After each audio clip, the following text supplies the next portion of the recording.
Hey everyone, welcome to Marketing Monday with the Watertown Oswego SBDC, where we talk about things marketing on Monday. And I'm joined by Mike with the Watertown SBDC. Hey Mike, how's it going? Hey, how's it going? Good. You guys always have lots of stuff going on. Is there anything we should know in particular before we start this broadcast? Yeah, we have another entrepreneurial skills class coming up in September. I could talk to you more about it towards the end, but Perfect. yeah, we always have stuff going on. Yeah. So if you know somebody who would like some entrepreneurial skills, I'm guessing it's a free class. Yes. Okay. No, Then I think it's free. Got it. Okay. Well, stick around at the end and you'll get some more information and Yeah. forward this video to them. And then this is our last class or It our last is. Marketing Monday for a while anyway. So It is. yeah, It is. And so, it's been great. we wanted to go out with a bang today. And this is a broadcast I wanted to do for a while. And since it was the last one, they let me do it, which is awesome. So it's all about creating nice looking social media images. Because I don't know about you, Mike, but I don't have a design degree. And yet, as a small business owner, you're supposed to be making stuff that looks nice for your website or for social media or for your email newsletter. And you probably have no idea what that is. And if you're like me, I've always said, I know what I don't like, which is hard to start from, right? So what I want to do is go over some design principles. I'm going to use an example. I blurred out this person's logo and whatever, identifying information as an image that was posted to this person's Facebook page a couple of weeks ago. And then what we're going to do is remake it together and make it better. Fun. Yeah. Well, and this is not to pick on this person. I could have used any of my old images for this as well, but I wanted to just kind of like find something in a new industry and not just promote my own stuff all the time. So, So as a reminder, if you have any success stories with Watertown SBDC, they're always looking for them. So please feel free to leave them as a comment on this video or otherwise reach out and all of that. So the first two things about design, which I'd never really thought about before until I took my friend Jill did a Make Awesome Flyers class at my co-working space and I took it and I was like, oh, that kind of makes sense. So when you design something, there's information hierarchy, right? So some information is more important than other. And then there's a flow to the information. So any bad flyer you've ever seen is like there's text kind of everywhere and your eye doesn't really know where to look first, right? And so these two things will solve a lot of problems. Now, I did find a good source from hold on. I forgot to hold on. I thought I had shared my screen, but I guess I didn't. 1 second. So I found this really great source from Canva and the title of the article is all about design principles, composition, flow, and rhythm, which, as a person who just does stuff, I'd never really thought about. But I wanted to show some examples. And actually, Mike, I might take you and I out just to show a little bit more of this. So if we look at this flyer, and we can still talk, by the way, Mike, I just moved us out of the visual frame. This can look a little chaotic, right? But the reason that it still can work is that to me, my eye kind of flows like this. Yep. And then it kind of goes here.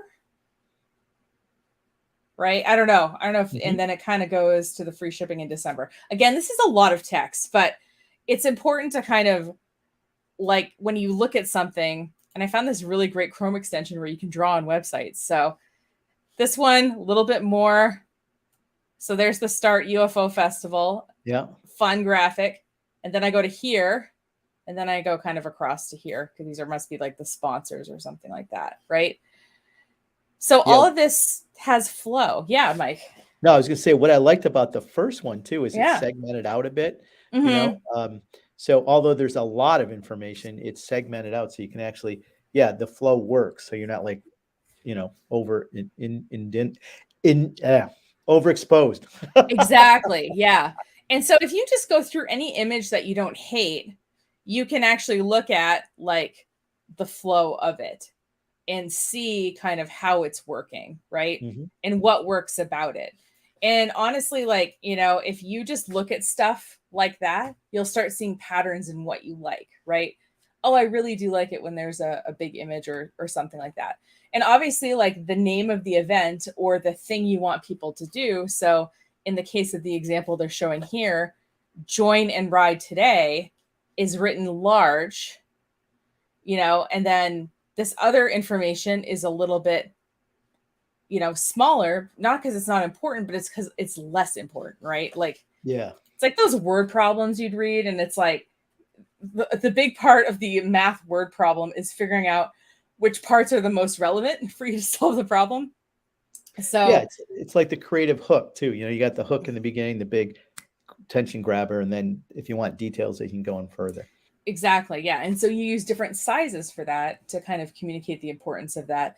But like you said, regardless of it, even like you said, if there's a lot of information on it, there has to be some kind of flow to it, or else it'll feel really chaotic. And what you want to think about is where your eyes go first. And if you're not one of those people who really like thinks like that, just have a friend to look at it and say, what's the first thing you're noticing in this? And they will tell you, and that you can just have them sort of draw on something and say like, okay, what are you looking at first to last?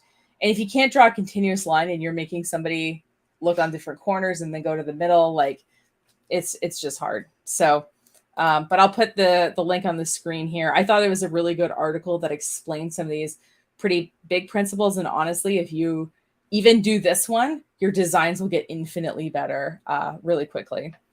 Yeah, I like how you said, ask a friend too, because Yeah. it's so important, because our mind kind of fills in blanks because that's what we're thinking.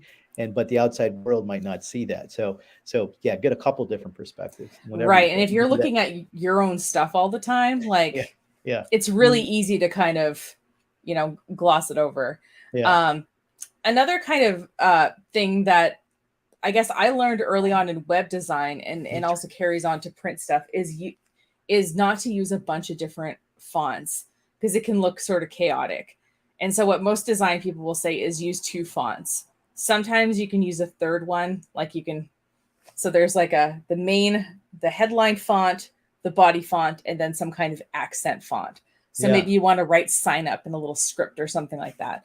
But in general, if you pick two fonts, and ideally one of the fonts being something that's similar to your logo, it's going to make your stuff look a lot more cohesive.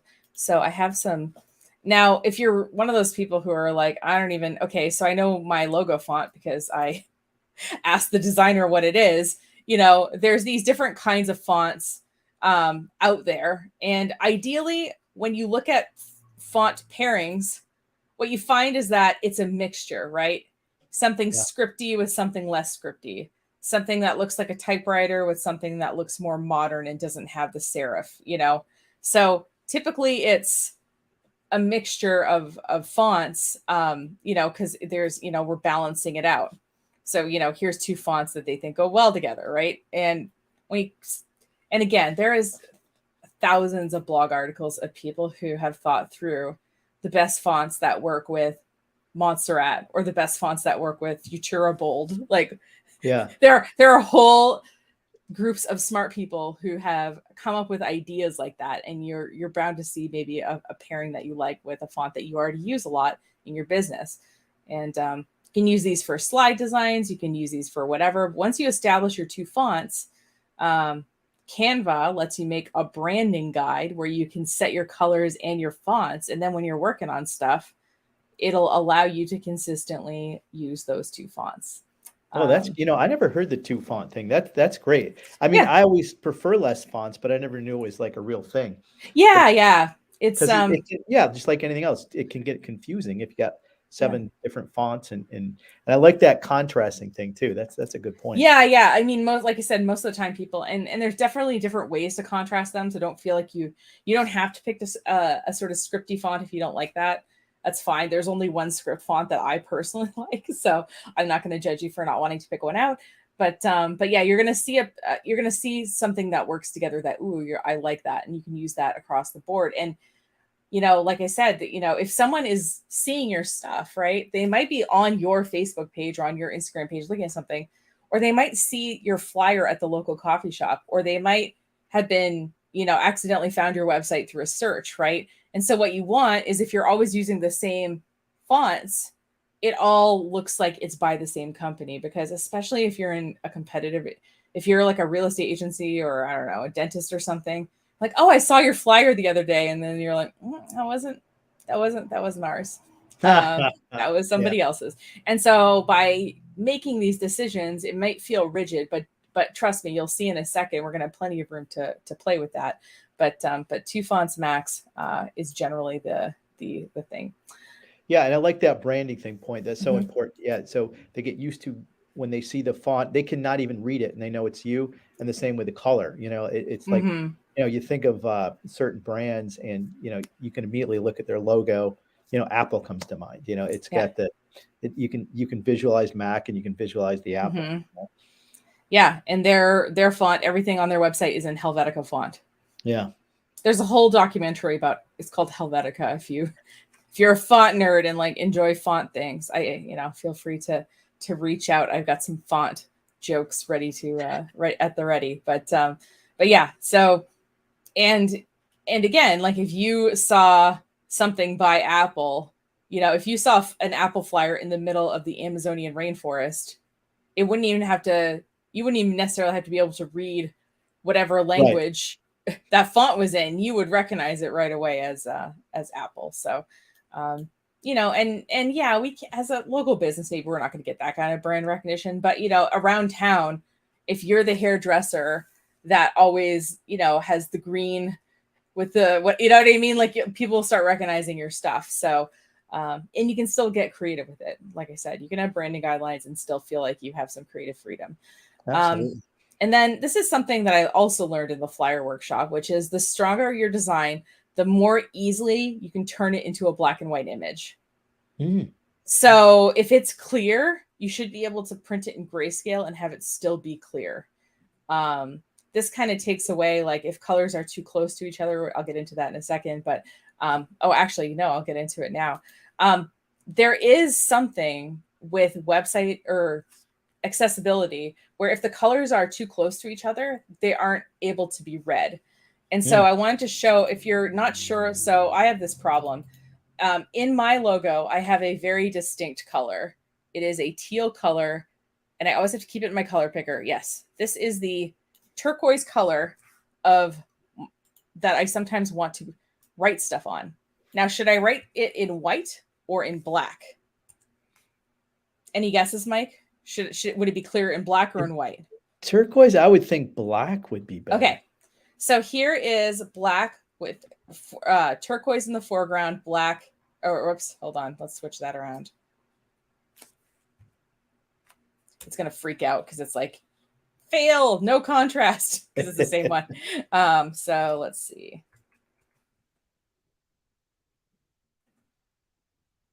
Oops, white is F. That's black, 0. There was some really terrible t-shirt in one of those like gift catalogs once that not everything is all hashtag FFFFF or hashtag 00000. It's just black and white and hex code. So there is the black color with the foreground. It's giving us, so it's saying here's our contrast, and it sees passes in all of these, right? Now, I always thought that white would look good because it's really, it would be equally kind of stark, but it fails in all aspects of contrast. So, a big part of design stuff is not excluding people. So, so what you want to do is, make things so that there's enough contrast that, people can, any kind of a screen reader or anything can read it, but also you also want it, like I said, sometimes it's also cheaper to make some black and white flyers, if you know what I mean. So like, hey, if it's still recognizable without color, then you're doing okay. No, that's a great point. Yeah. And then, I mentioned this a second ago of setting up branding guidelines. And this, it's funny because I had this kind of roundabout way of doing this, but Canva kind of systematized how you can do it within their software. So if you go to Canva, there is this tools called Brand, and you can make a branding kit. And actually, I made one for you guys. You'll see. I know, I saw that. That's a nice branding. So you can ask, you can put in the logos. So you probably have a square version of your logo and a rectangle version. You can put in the color palette you want to use, and you can put in your fonts. And if you don't use Canva, if you use Photoshop or whatever, like you can just make branding guidelines that live, wherever you want on your computer. But this way, like they're easy to reference. And in particular, if you're having like a staff member or something put something together and you want it to feel like cohesive with what you're doing, it's so nice to at least have that. I would consider like the sort of bare minimum of branding stuff. But even like, how do you pick out stock images? What goes into a good stock image? What's a good and a not good stock image? I didn't realize I had opinions about that until I had to communicate it to someone else. And I have a whole page of my branding guidelines with, these are the qualities I consider good in a stock image. And this is what I don't look for. And then I put 3 examples that I hated and 3 examples that I liked to kind of show what I was talking about.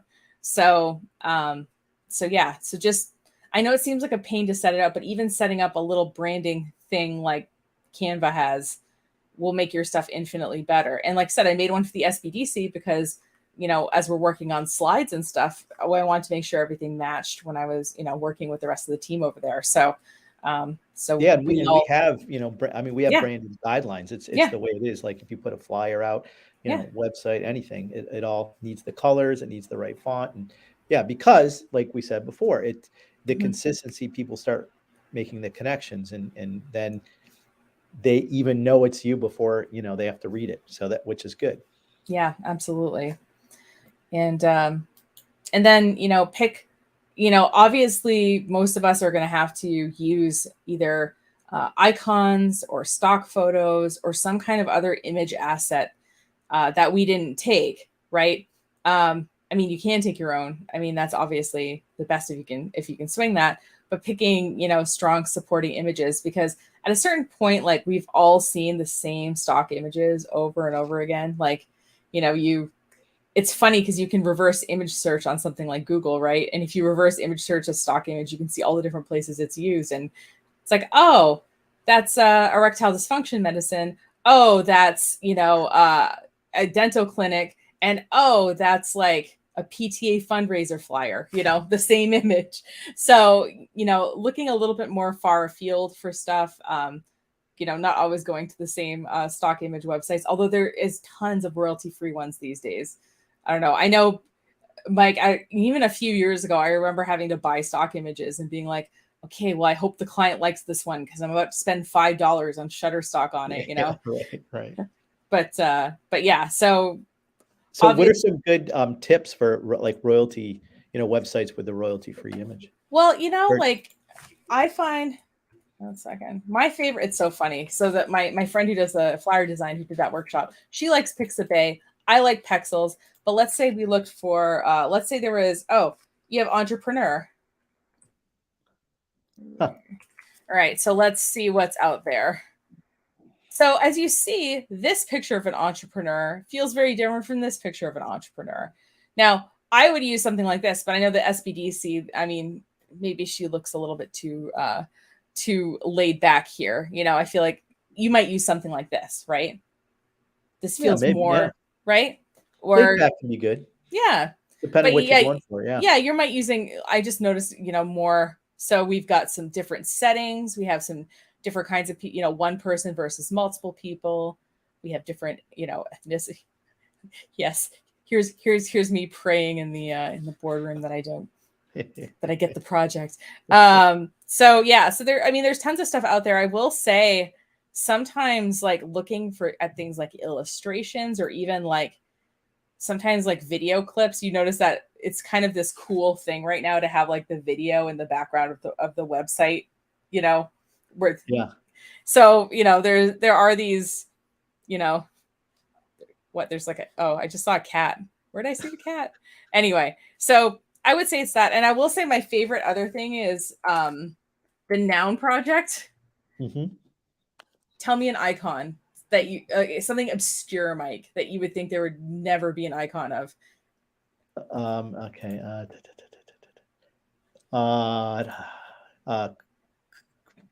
I'm trying to think. A taco.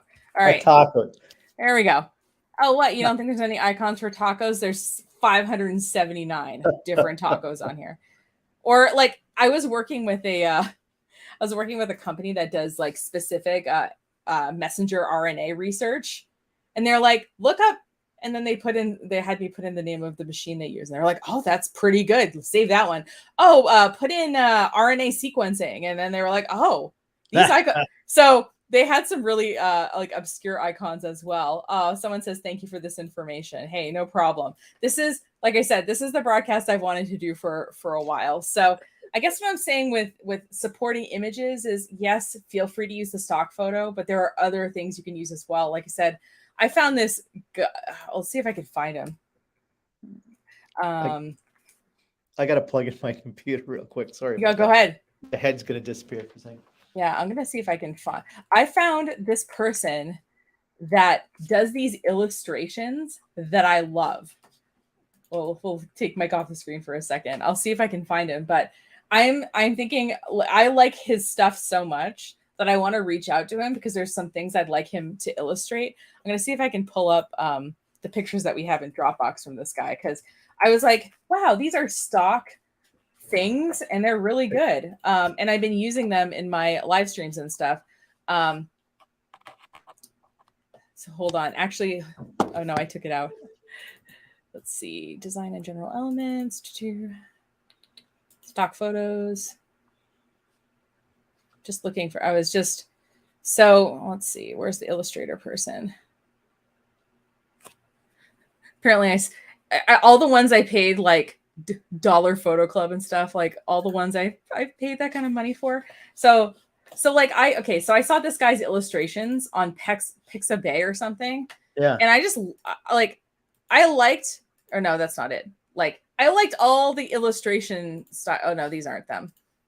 They're not in any order of, but this is just like, I found some illustrations on Pixabay by this guy. Pixabay.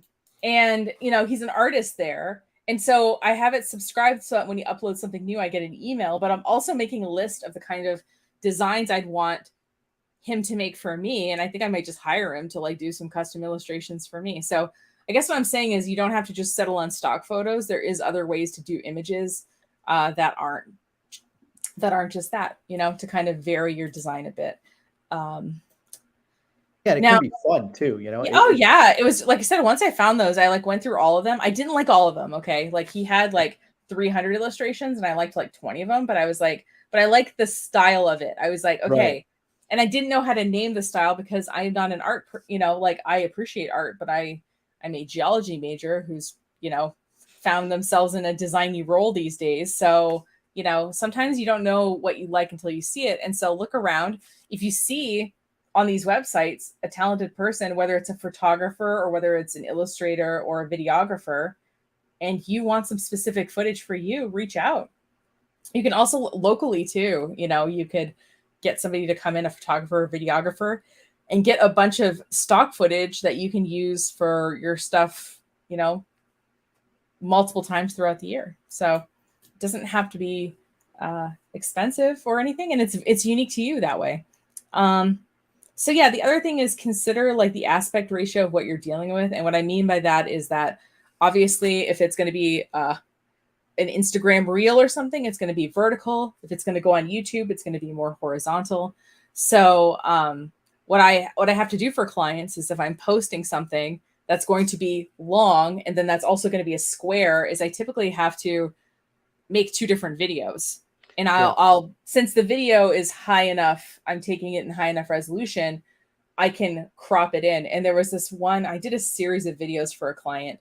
And so in the video, we did it vertical. So she's standing there and she's showing the product in front of her. And I thought, and it's long. So I'm like, oh, how am I going to?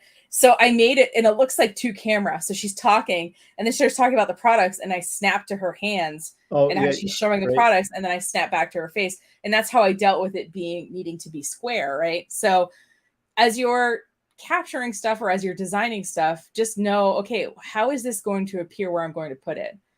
Oh, if it's on TikTok, is it going to cut off the bottom and the top parts of it? So I really need to like move that text so it's further up so people can see it. is this going to appear on as a Facebook event and they make you upload this really big picture, but then they crop it in? I don't know why they do that, but so I guess what I'm saying is just think about the size of the thing you're dealing with, and it might you might organize the information differently if you're going to put it multiple places with different aspect ratios. So and all of the major design software, you can look up like, oh, what, how big, how do I make a Pinterest pin? What are the dimensions of that? And then it's all on the internet. So it's not like I'm just saying that as you're laying something out. A lot of it can be determined by the size of the thing and how it's oriented in terms of how you set it up. Yeah, and I like that you mentioned because some people are, looking on phones, but some people are looking at their computers, and the computer is going to be horizontal, and the phone's going to be vertical generally. So, yeah, be aware of both situations in all cases. Yeah, and you might need to test stuff out or whatever, and that's totally fine. I certainly do. Sometimes I'll upload something and immediately be like, oh no, take it down and try again. So it's as I tell my team, it's not brain surgery. No one's going to die here. So it's, it's a bit of trial and error, and pretty soon you'll have some templates and you'll be able to like, oh, I'm going to just switch this information out and use a similar layout. Yeah.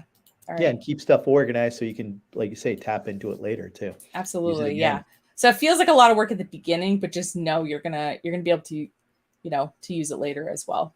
Yeah. Now, this other thing I had a really hard time with when I first started laying stuff out, which is people would be like, use white space. And I'd be like, okay, I sort of know what that means, because it's so funny too. Whenever you ask people what website that they like or whatever, they always say, I love the Apple website.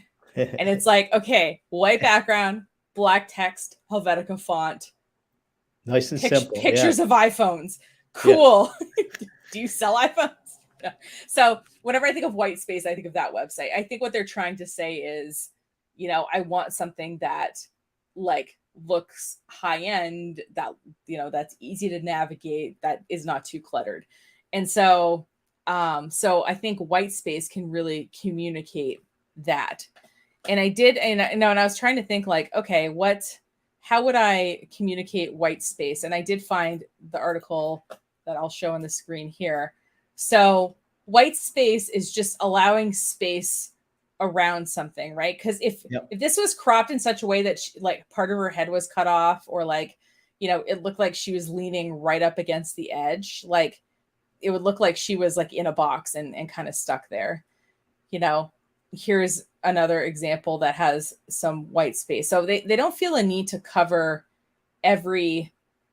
Now, obviously, if you're doing a flyer about your upcoming music festival, you can't really do, right? You've got more information to communicate than a product picture and the name of your company, right? So, within reason, obviously. And for a while, I just wanted to mention this too. Facebook had a rule that you couldn't have more than 20% text over any image. And they got rid of this rule pretty recently in ads. But I still think it's a pretty good rule if you're going to use something like an ad format to not have so much text, because, it's going to, first of all, it's going to get real small on a phone screen. And second of all, like, it's going to be hard to read, and you have places to put text in ad spaces. So, yeah. I think it exudes confidence, like, yeah, I don't have to over explain the thing. It's like, this is what we are, and this is what we do, and this is when it is, or whatever, versus, right. Oh yeah, you got to go this good. But like when you talk to someone and they over talk, kind of like what I'm doing right now. No.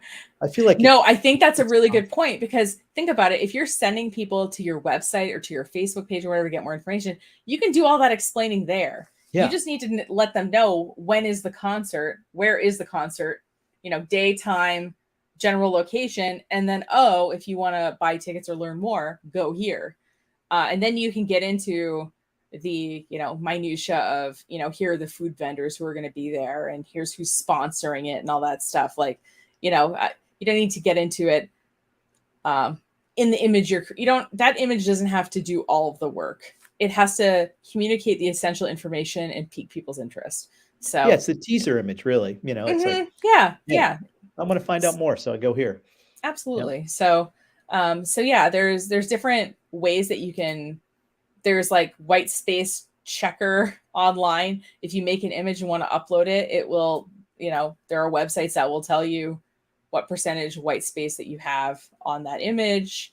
And, you can shoot for, if you know what you're starting with, if you say, oh, I normally only have about 20% white space, yeah, maybe you can push yourself and get down to 40, or get up to 40 for the white space. So yeah, just, it's all about like, and that's the thing with this kind of stuff, right? You're just going to get better and better at it. Like I look at stuff I made, a year, 2 years ago, and I'm like, oh, but it's because I'm getting better at it. So you're going to feel that way about your stuff as you're looking at it. So please, but the only way you're going to get there is if you actually practice, right? Try and fail. Yeah. So absolutely. Yeah. And speaking of like, if you're going to put a link on something, whether it's a social media image that you're, now it could be that, maybe you're putting this image on Facebook and the link is going to be in the caption, so you don't have to put the link on the image because the link is going to be in the image caption. No big deal, right?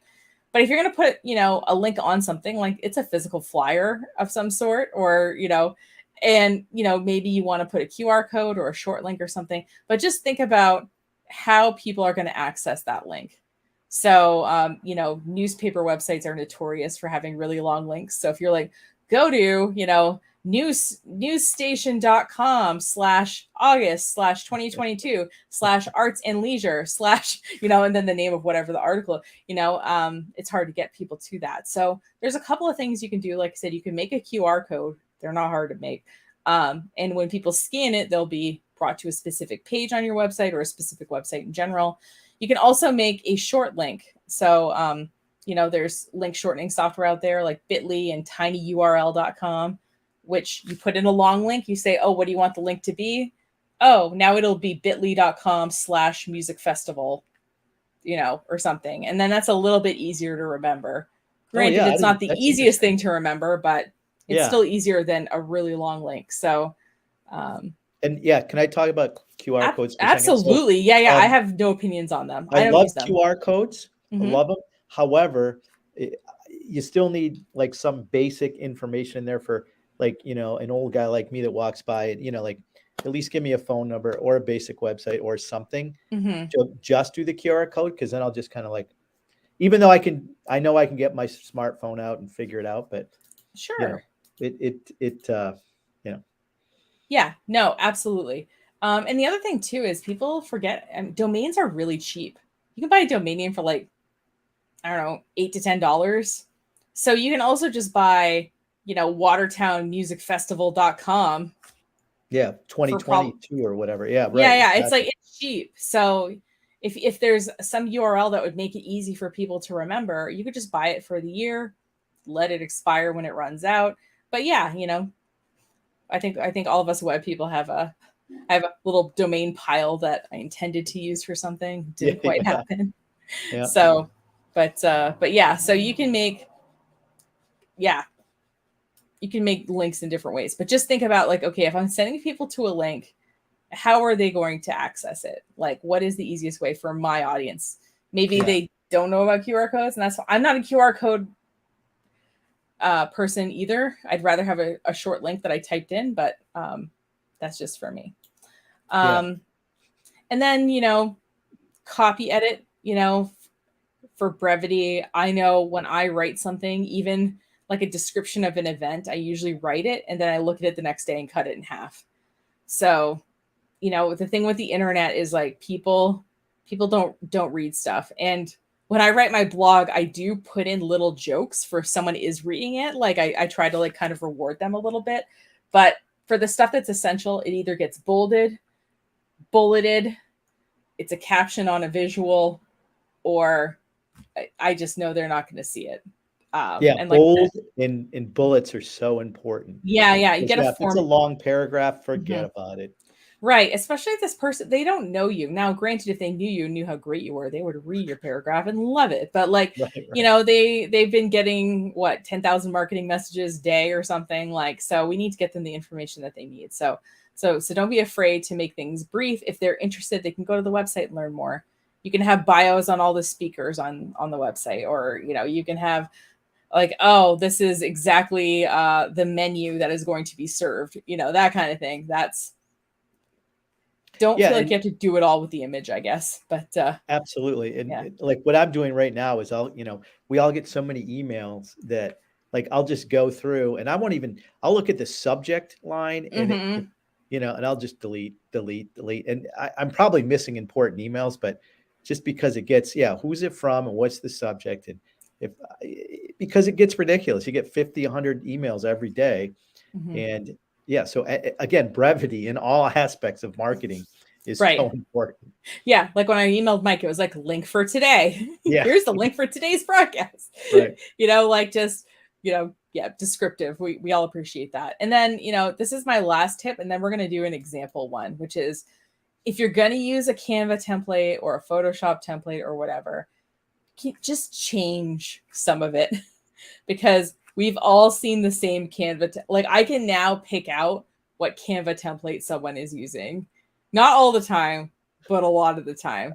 There was this young woman who was trying to start a t-shirt business. So I bought one of her t-shirts and I got it in the mail and I opened up Canva and I was like, she literally, anyway, I was pretty annoyed and disappointed.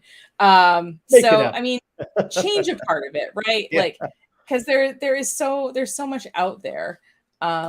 So what I'm going to do is there we go. I have an example. And like I said, I've covered this person's contact stuff, but I imported it in and then I covered the name of the coaching program. And then the top one is the logo of the person.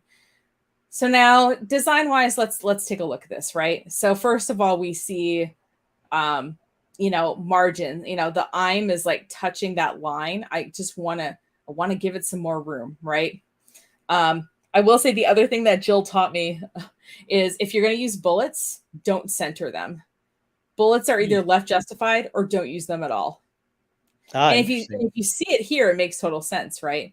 Yeah. Also, like, okay, I'm not quite sure if the white is easier to read or the black, but I just feel like something about this feels like unreadable on a color sense.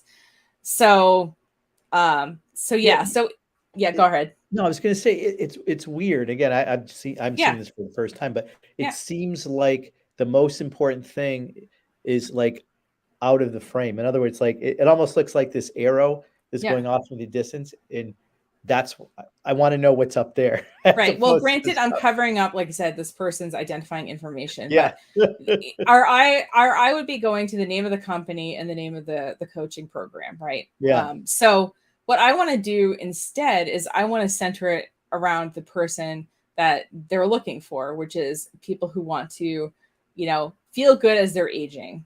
Yeah. You know what I mean? So it's like, okay, like to me, they don't necessarily care that I have what's called a social media maintenance package. They just want to stop maintaining your Facebook and Instagram, and then they don't care the name of what the thing that I do is. They care how it affects them. So what I'm going to do is I'm going to remake this with them in mind. So let's see. And you're in Canva right now, right? I'm in Canva right now. Yep. So these are some recently used stuff. So obviously, like, I'm talking about a program, right? So like, you might like the summer one because like the image looks really great, but like, do you have an image like that to use? That's the other thing when people say they like Apple. I'm like, oh, do you have really high resolution photos of all your products so that I can cut out around them and suspend them in the middle of a page in giant format? So since we have a little bit more to communicate here, I'm going to just take this template, okay? Because it communicates a series of things. I get that this is not a COVID hotline, but I forget what we're looking for. It's feeling their age and want to transform. Okay, so let's just.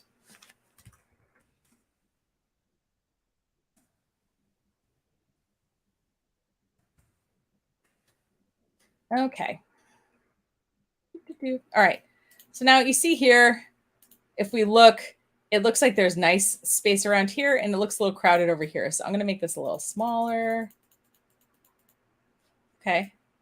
And then I can float it down. There we go. All right. Now let's say I want to stick with the same color palette, right? Let me just grab what these things are. There we go. This is a color picker that I use in Chrome. Is that part of Canva, or that's a separate? No, this is in Google Chrome. Oh, okay, got it. Yeah. So I'm gonna. That's pretty neat though. So you can, yeah, you can. Yeah, because I always forget. Oh, you think I would have memorized? I've been using the same hex codes for my logo for probably the last 8 years. You would think I would just remember them. No, I do not. So let me just grab these colors. And I'll grab the other one too. Again, I'm not sure how important these colors are because her branding, isn't. Excuse the. One would hope that it's important because, again, the color is important for branding. Yeah, you would think so. Hold on. Oh, yeah, that's one of them. Well, you're matching the color. I do like, that's a good teaser. You know what I mean? Yeah, like, it comes out at you a lot more than it did in the original. Right. And then where's that gray? Oh, yeah. This one has a weird, there we go. I'm gonna just make it white for now. Okay, this overlaid one might not be it, but let's see. And as you see, there's some transparency. That's why the whole color isn't coming through. Anyway, so feel better. Okay, so daily movement sessions, customize for your specific needs, goals, and injuries, build strength and confidence, offer one-to-one accountability. So I'm going to take this text and actually make it a little bit shorter. So I'm going to just I love how I'm going to use none of this. There we go. Let's use a template. Just kidding. Let's use none of it. All right. So daily movement sessions, one-on-one. I think it's one-on-one with a dash, right? One accountability. Yeah, one-on-one, right? There we go. This is wrong. Hold on, let me make this bigger so we can actually see it. Oops. I want to make all of it bigger, not just that one. All right, let's see.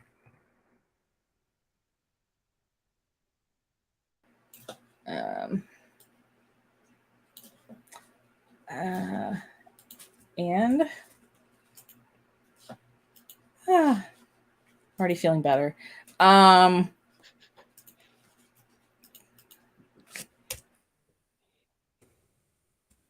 can you, instead of typing this in, can you just? Well, I didn't make it. I screenshotted it off. Oh, got it. Yeah, I screenshotted it off another website. That makes sense. Okay. Now, wouldn't you want to lead with capitals on the bullets, like capital D, capital O? Yeah, I can do that. See, and this is the other reason. This is the other reason why it's nice to design. You can design stuff by yourself, but to get feedback from someone else because they're going to make it better, like Mike's helping me do here. In our company, we at least 2 people look at everything. So yeah, and it's also good to just get some outside. Don't even rely on just 2. It's always good to get some outside person that has nothing to do with it too. I think for sure, because they're going to be a potential customer walking by or whatever. Yeah, I'm missing this color. You would think it would put it in order, but it used to say the name of the color underneath. It would be like seafoam green or something like. And I was like, oh, that's lovely. I like that seafoam green. Yeah, that works. There we go. All right, and then let's do. And yeah, we don't really. Here we go. I mean, it's kind of. See, I would probably if it was me, I might contrast that color too. What do you mean? That the fonts, like the yeah. Oh yeah, I haven't changed them. They're both open sans, whatever. Oh, okay, so yeah, you're gonna work. Yeah, let's we can pick out some. And I think she's just using one font in the original design here. It looks like just one font. So we could, I don't know. Do you have a favorite font, Mike? I feel like this is a good litmus test for us. I know that my son's wife hates Comic Sans. Oh Because one yeah. time I used Comic Sans and she went through the roof. She has a degree in design, and she went. I was like, oh, okay, I didn't know that was such a thing. Well, the reason it's actually no, I don't like that. It's But I did have actually a good comment for about people who are dyslexic for reading. it. Is or it isn't? It is. It makes Oh, it okay. easier to read. So like every font, even if you don't like it, sometimes has no. It's so funny how I'll tell clients about like they'll be like, oh, just whatever. And I'll be like, you sure you don't wanna, and Oh they're like, yeah. yeah, anything's fine. No, I know. I think font is so important. Oh yeah, like it changes even just me changing this. Yeah, the personality, just the whole feel of it. I also hate all caps. That's like my, Yeah. but that's just me. Again, this is a personal choice. I am recognizing that not everyone has to feel that way. And sometimes they can, come in handy depending on what if you're trying to yell at the person, it can be good. Right. So, as you see, I started with a template. It looks pretty different now. Yeah. Um, and then maybe I want to take this and I want to, and then I want to add some, so, okay. Learn about blah, blah coaching. And I'll put the domain name.com. God, I can't spell today. Hold on. I will say I turned 40 relatively recently, Happy and birthday. oof, my eyes definitely let me know. Name.com. Well, it doesn't get better with your eyes. No, I know. So maybe I want to just change this up and left justify this part and put it here. There we go. So like, yeah, it's like not all the way here, right? And then you're like, oh, it's kind of boring though. Like what do we want to do? Well, maybe Yeah, there's that's contrasted color maybe for the bullets too might be something. Oh yeah. What do you when you mean contrast the color? What do you Oh, thinking? just have a different color for the Yeah. but I don't know if not that one that's though. I don't yeah, like that. maybe. What about red or pink or something? I don't know. Oh, there we go.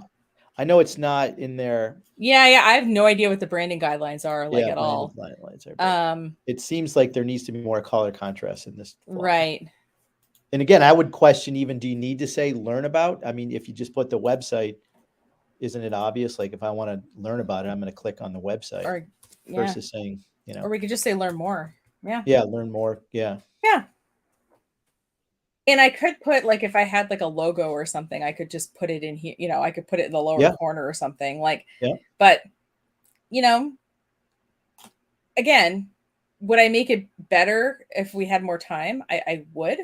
But I think you see my point, which is that like, there's even a nice flow now. Yeah. Yeah, like so your eye it kind of follows our rules, right? Yep. Yeah, and yeah, we got a lot of yes, it is important that somebody else looks at stuff because they're going to notice stuff that you don't, right? And like I said, if you follow our rules, and again, like if you don't want a white background, like listen, I know that like I'm a colorful person, like I don't follow, nobody would ever look at my stuff and think it was from Apple, like that's my particular taste. But there is a way that you can have I guess a strong, if you like color, if you like pattern, if you like whatever, there's a way to do that and also be consistent too. So don't think that you have to like, oh, I just have to use boring fonts and all that, because it's not that at all. It's just keeping these rules in mind so that if someone sees your stuff, they're, able to recognize that it's you and get the information they need so that they follow up with you for your goods or services. Yeah, and I would even say that like you want to have, the sort of the theme and the style of your design should also reflect your business to some degree or another. Whether you're, this is a fun place, so make the design more fun, or this is a very professional place, so make it more professional or whatever. I think that matters. Yeah, for sure. And somebody is asking in the comments about sending them this presentation. Well, the good news is, if you're watching this presentation on Facebook or on YouTube, it's live, but it's going to be archived on this page going forward. And on whatever page whether you're on Facebook or on YouTube, this whole thing is by playlist. So you can like go look at the social media playlist, go look at the website playlist, and other playlists that are there, and you can consume when we put it on our SBDC. Facebook too, right? Yeah, yeah, it's on the SBDC's Facebook, and it's on the SBDC, Watertown SBDC. Watertown SBDC. Yes. So wherever you're watching this now, the broadcast will be later on as well. So don't worry about that. You can rewatch. You can watch it over and over and over and over again. Yeah. Well, and that's all I got. That's just Well, thank you so much for all that you've done for the SBDC and our many clients over. How long has Marketing Monday been going on? A year. A year, yeah. So this is Oh yeah, and this is our last one for now. At least we don't know what's going on. Absolutely. Going forward, but thank you so much. Oh no, thanks. Awesome I just want information. Yeah, and if someone's watching this and wants to keep in touch, feel free to reach out to. This is my newsletter link, and then this is my contact link. So feel free. Yeah. That's my website. We can keep in touch that way, and hopefully we'll get to do some more work with the SBDC because it's been really fun. And contact us, the Watertown SBDC as well. Yes. And let me see if I got the information on that. Yeah, sure. Thing. Yeah, I did. Okay, so it is. Click. Okay. So Mike's talking. Yes. So it's. I'm going to go like this so I can read it. Okay, so our entrepreneur skills class is all virtual, and it's going to start on the September 12th. Goes through September 12th through the 16th. Nice. And it also does September 19th through the 20th, 5:30 to 7:30. And you can go to oswego.edu/SBDC to register and pay. And there's a small fee for this one, but it's not much. It's oswego.edu/SBDC. All right. What is that number again? It's Oswego. Now I got it. There we go. I got it. EDU. I think I spelled it right. Yeah, there you go. SBDC it's an entrepreneur skills, and it's taught by our master, John Halloran, and he's 30 years into the business. Actually, he's retiring at the end of this year. So this will be his last one. So yeah, check it out. I love the guy. He's great. He's a mentor, and he has just so much great. He helped start so many businesses in Oswego County and also up here in Jefferson and Lewis as well. And yeah, it's a great course. And awesome. we bring in all sorts of experts, insurance experts, marketing experts, accounting experts, et cetera, at various points along the way as well. Absolutely. Yes. And just as the last thing, set up your consultation, the Watertown SBDC. If you're in Jefferson, Oswego, or Lewis counties, those are the counties you guys serve, right? And it's free. Talk to a smart person like Mike for free. Lucky you. That's great. All right. Well, thank you so much for everything. Yes. It's been great. All right. Have a great day, everybody, and see you sometime, hopefully on the internet or otherwise. Take care. See you.